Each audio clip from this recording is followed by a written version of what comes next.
Hello Tuesday morning ஏஞ்சிட்டேன் சீக்கிரமாகவே நல்லா ரெஃப்ரெஷிங்காக இருந்தது. டைரெக்டாக கிச்சனுக்கு வந்தாச்சு.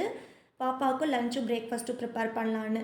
காலம்பரை பிரேக்ஃபாஸ்ட்டுக்கு கடலை சட்னி பண்ணலான்னு ரெடி பண்ணியிருந்தேன். எப்படி செஞ்சேன்னு சொல்கிறேன், நோட் பண்ணிக்கோங்க. கடலையை நல்லா வறுத்துட்டு ஒரு பிளேட்டில் மாற்றி ஆற வச்சுக்கலாம். ஒரு பெரிய வெங்காயத்தை கட் பண்ணிக்கிட்டேன். அப்புறம் 4 பச்சை மிளகாவை ஸ்லிட் பண்ணிட்டேன். பேனில் எண்ணெய் ஊற்றிட்டு 4 பச்சை மிளகாவையும் வெட்டி வச்சுருந்த வெங்காயத்தையும் ஆட் பண்ணி நல்லா வதக்கிட்டேன். ஒரு சுண்டு விரல் சைஸ் புளியை ஆட் பண்ணிவிட்டு அதையும் நல்லா வதக்கிக்கிட்டேன். இப்போது கடலையில் உள்ள தோலெல்லாம் எடுத்துகிட்டு இந்த அளவுக்கு தோல் எடுத்ததுக்கப்புறமா வேணுங்கிறத வச்சுட்டு மிச்சத்தை நான் ஸ்டோர் பண்ணி வச்சுக்கிட்டேன்.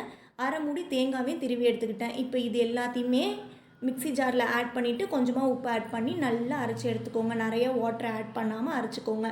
பேனில் எண்ணெய் ஊற்றி ஒரு தாளிப்பு கொடுத்துடலாம். கடுகு, உளுத்தம்பருப்பு, பெருங்காய பவுடர், கருவேப்பிலை இதெல்லாம் போட்டுட்டு தாளித்து இறக்குனா சூப்பர் டேஸ்டியான கடலை சட்னி ரெடி ஆகிடும். இது இட்லி, தோசை எல்லாத்துக்குமே சூப்பராக இருக்கும். நான் பிரேக்ஃபாஸ்ட்டுக்கு இட்லி தான் ரெடி பண்ணியிருந்தேன். சைட் பை சைட் பசங்களும் ஏஞ்சி வந்துட்டாங்க. அவங்கள்ட்ட ஜாலியாக பேசிக்கிட்டே நிகாவுக்கு லன்ச் ரெடி பண்ண ஆரம்பிச்சிட்டேன். லெமன் ரைஸ் தான் ப்ரிப்பேர் பண்ணேன். வறுத்து வச்சுருந்த கடலை போட்டு நல்ல சூப்பரான லெமன் ரைஸ் பண்ணியிருந்தேன். அதுக்கு தொட்டுக்கையாக வந்துட்டு ஒரு முட்டை வேக வச்சுருந்தேன். இது எல்லாத்தையுமே பாப்பாவுக்கு லன்ச் பேக்லாம் பேக் பண்ணிவிட்டு அவளையுமே நல்லா ஃப்ரெஷ்அப் ஆகி ஸ்கூலுக்கு கிளப்பிட்டு இட்லியும் சட்னியும் வச்சு சூப்பராக சாப்பாடு கொடுத்து அவளையுமே ஸ்கூலுக்கு அனுப்பியாச்சு. இதே மாதிரி நெக்ஸ்ட் விலாகுக்கு நம்ம சேனலை கண்டிப்பாக சப்ஸ்கிரைப் பண்ணிக்கோங்க. நீங்களும் இந்த கடலை சட்னியை கண்டிப்பாக ட்ரை பண்ணி பாருங்கள். உங்களுக்கும் ரொம்ப பிடிக்கும். நல்லா டேஸ்டியாக இருக்கும்.